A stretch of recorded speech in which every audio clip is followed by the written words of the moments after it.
देश भर में जन्माष्टमी का त्योहार बड़े ही धूमधाम से मनाया गया। वहीं दूसरी ओर दिल्ली के ईस्ट ऑफ कैलाश स्थित राधा कृष्ण मंदिर में भी कृष्ण जन्माष्टमी बड़े ही धूमधाम से मनाई गई। जन्माष्टमी के अवसर पर मंदिर प्रांगण के साथ सज्जा की अलौकिक छटा देखते ही बन रही थी, क्योंकि मंदिर में स्थापित भगवान की मूर्ति का श्रृंगार जयपुर से और सजावट के लिए फूल बरसाना से मंगवाए गए थे। मंदिर तो प्राचीन है, इसका इतिहास बहुत ही पुराना है, जो अरावली पर्वत श्रृंखला पर स्थित है, जहां पर स्थित पीपल के पेड़ के नीचे गाय आकर छांव में आकर बैठती थी, जिसके कारण इस मंदिर का नाम राधा कृष्ण मंदिर पड़ा। ऐतिहासिक मंदिर पुराना है, लेकिन इसका जीर्णोद्धार हाल ही में बहुत ही भव्यता से करवाया गया है। त्योहार के अवसर पर श्रद्धालुओं की भीड़ को ध्यान में रखते हुए मंदिर कमेटी द्वारा सुरक्षा का पुख्ता इंतजाम किया गया था, ताकि श्रद्धालुओं को किसी भी प्रकार की असुविधा ना हो। सुरक्षा व्यवस्था में सीसीटीवी, निजी सुरक्षा गार्ड के साथ ही कई और भी इंतजाम किए गए थे, ताकि जन्माष्टमी के मौके पर श्रद्धालु सुविधाजनक तरीके से भगवान के दर्शन कर सके। देश भर में जन्माष्टमी का त्योहार बड़े जोरों शोरों से मनाया जा रहा है। वहीं दिल्ली के ईस्ट ऑफ कैलाश में राधा कृष्ण मंदिर में भी जन्माष्टमी का त्योहार बड़े जोरों शोरों से मनाया जा रहा है। इस मंदिर की सबसे बड़ी भव्यता ये है कि यहाँ पे बरसाने से फूल लाया गया, जिसको मंदिर सजाया गया है। और यहाँ मंदिर कमेटी के जो भी लोग हैं वो कहते हैं हमने सुरक्षा के बहुत सारे चाक चौबंद इंतजाम किए, क्योंकि जन्माष्टमी के त्यौहार पे खासकर जो भीड़ आती है, लोगों की भीड़ आती है, उसको देखते हुए पूरे सुरक्षा के पुख्ता इंतजाम किए गए हैं। मैं चाहूँगा यहाँ पे मंदिर में दर्शन करने आए हैं, उनसे पूछते हैं कि किस प्रकार की अनुभूति हो रही है। जी, हमेशा ही खुशी होती है। भगवान जी का जन्मदिन, तो इससे बढ़िया तो कुछ हो नहीं सकता। इससे पावन कोई अवसर नहीं और इससे बड़ा खुशी का कोई अवसर नहीं जो मंदिर में मिलने वाली है। आप भी यहाँ चलें। तो आपने देखा किस प्रकार का उत्साह है लोगों में, और इस उत्साह में ऐसा लग रहा है कि सब लोग आज कृष्ण जी की इस कृष्ण जन्माष्टमी के अवसर पे अपने आप में भाव विभोर हो गए हैं। मंदिर प्रांगण के सत्संग हॉल में बहुत ही अद्भुत विद्युत चालित झांकी सजाई गई थी, जो हर किसी को अपनी ओर आकर्षित कर रही थी। वहीं मंदिर में स्थित शिवलिंग, जिस पर जल चढ़ाने के समय त्रिनेत्र का साक्षात दर्शन होते हैं। इस मौके पर मंदिर कमेटी से जुड़े हुए पद अधिकारियों ने क्या कहा, आइए जानते हैं। देखिए, ये मंदिर बहुत पुराना था और इसका जीर्णोद्धार हुआ है।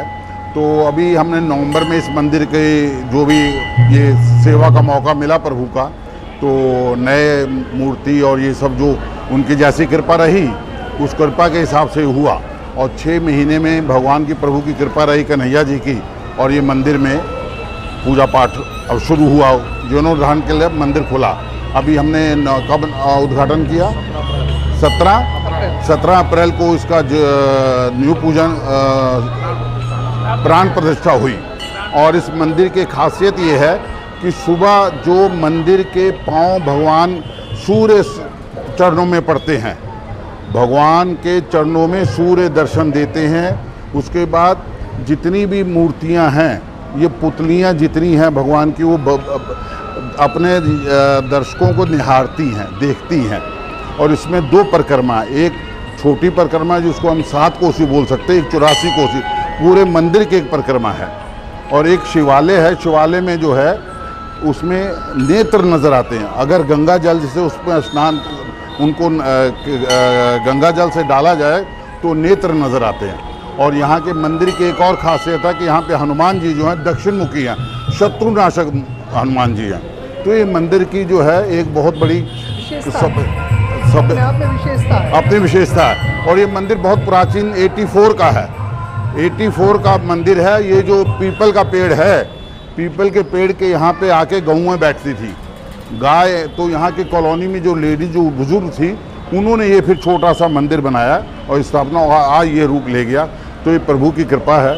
और आज आप लोगों ने अगर इस तरफ ये घूम रहे हो तो एक बड़ा अच्छा मौका लगा कि आप का त्योहार है जी, भीड़ को देखते हुए प्रत्येक मंदिर में सुरक्षा व्यवस्था के लिए हमने सिक्योरिटी के भी बंदे रखे हुए हैं, अपने ऑफिस से भी बंदे लेके आए हैं, प्लस पुलिस को भी इन्फॉर्म किया गया है। पुलिस का स्पेशल यहाँ पे अरेंजमेंट है, ट्रैफिक का और ट्रैफिक लाइट का और सिविल डिफेंस का। और अंदर भी हर आदमी को ये बोला गया कि कोई भी बंदा अगर अंदर आ रहा है उसके पास अनऑथराइज कोई चीज़ अगर चीज़ है तो उसको वॉच करो और किसी तरह की कोई घटना नहीं घटनी चाहिए। मंदिर प्रांगण में सीसीटीवी का भी प्रबंध है। हाँ, पूरे यहाँ पे हर कॉर्नर पे सीसीटीवी लगे हुए हैं। दर्शकों को किसी प्रकार की असुविधा न हो इसके लिए किस प्रकार की व्यवस्था की गई? दर्शकों को किसी प्रकार की सुविधा ना हो, एक लाइन बनाई गई है ताकि दर्शक करते हो दर्शन और रुके नहीं। दर्शक यहाँ पे रुकने का साधन नहीं है, सिर्फ दर्शन करो और आगे प्रस्थान करो और आगे जाके प्रसाद का ग्रहण करो, प्रसाद लो। राधे राधे। ये श्री राधा कृष्ण मंदिर हमारा बहुत ही प्रोत्साहन मंदिर है, प्राचीन 1975 से ये बना हुआ है, 1975 से। लेकिन अभी पिछले 2-3 साल से इसकी रेनोवेशन चल रही थी और इस बार जो सब ये मंदिर का रूप आप देख रहे हैं कि उसके बाद आज पहली जन्माष्टमी है। भगवान कृष्ण के जन्मदिन पे आज ये जन्माष्टमी का उत्सव हम सब मना रहे हैं और हमारी तरफ से सब भाइयों को इसकी बहुत बहुत शुभकामनाएं। ये बहुत पुराना मंदिर है, 84 से चल रहा है और इस इलाके में सबसे पुराना मंदिर है। कालकई मंदिर के बाद ये मंदिर है। इसे एक हिंदू सभ्यता के हिसाब से और भगवान कृष्ण के लिए जो पूरे देश का, पूरे विश्व का जो प्रेम है, ये आज उसका प्रतीक है। पूरी दुनिया में लोग वैलेंटाइन कहते हैं, इससे ज़्यादा बढ़िया तो वैलेंटाइन हो ही नहीं सकता पूरी दुनिया में। भगवान कृष्ण का राधा के प्रति प्रेम और हर कण में कहते हैं कि कलयुग के अंदर भगवान राम और कृष्ण ये दो ही भगवान हैं। जो इनकी शरण में गया उसने वो सब कुछ पाया। मेरा पूरे देशवासियों को आज के इस पर्व को मनाने के लिए बारंबार नमन है, धन्यवाद है। और ये जो हमारा त्यौहार है ये पूरी दुनिया में मनाया जा रहा है। इसलिए भगवान कृष्ण और राम और राधा और माँ सीता यही प्रतीक हैं हिंदुत्व का और हिंदू राज्य का। अयोध्या से लेकर मथुरा तक अगर जीत है तो सिर्फ राम और कृष्ण की है। देशवासियों को जन्माष्टमी पर्व की, उत्सव की शुभकामनाएं। मैं आज के इस पर्व पर देश को नहीं बल्कि सारे विश्व को भगवान कृष्ण की महिमा और जो उनकी जो प्रताप है, जो उनका उपदेश है, जिसका सारी दुनिया मान रही है। विश्व गुरु तो आज बनने की बात चल रही है, लेकिन विश्व गुरु तो भगवान कृष्ण के टाइम से हिंदुस्तान जो था विश्व गुरु था और विश्व गुरु रहेगा। मेरा नाम सुरेंद्र बत्रा है। मैं इस मंदिर का इंचार्ज हूँ और पब्लिसिटी सेक्रेटरी हूँ। जब ये मंदिर, मैं 79 में इस मंदिर में आया था और सामने ही रहता हूँ मंदिर के, ये सामने वाला मेरा घर है। तब ये मंदिर कुछ भी नहीं था, एक हनुमान मंदिर था। उसके बाद इस मंदिर को बनाया गया, इसमें सभा बनाई गई और आज ये मंदिर का रूप आप देख रहे हो। ये तो ठाकुर जी का सबसे बड़ा त्यौहार है हमारे धर्म में। एक तो आज की जो खुशी होती है वो अपरंपार होती है। और वैसे हमारा मंदिर जो जीर्णोद्धार हुआ है इसका, ये हमारे लिए आज सबसे बड़ी बात है। ये हम छोटे से मंदिर से आज इतने बड़े महल में पहुंच गए हैं, ये हमारे लिए सबसे बड़ी बात है। आज हमारा पहला जन्माष्टमी महोत्सव है, इसको हम बहुत धूमधाम से मनाना चाहते हैं। हम लोग जाते हैं वैष्णो देवी जी, हजारों वर्षों से वह पिंडी पूजित है, उसमें इतनी पावर है जो है। यह सबसे पहले तो स्थान महत्वपूर्ण क्या होता है, सबसे पहले स्थान की प्रधानता होती है। तो यह स्थान कहाँ से हम प्रारंभ हुए कि इस पीपल, जो आप सामने पीपल का वृक्ष देख रहे हैं जो है, ये बहुत प्राचीन पीपल का वृक्ष है जो है। और इसके नीचे जो है गौएं निवास किया करती थी, जिसके कारण से चूंकि अब ये हुआ जब माताओं ने, कुछ बहनों ने, क्योंकि देखिए माताएं ही धर्म का प्रतीक मानी जाती हैं, और उनके मन में यह इच्छा प्रकट हुई कि यहाँ कुछ देवताओं की स्थापना की जाए।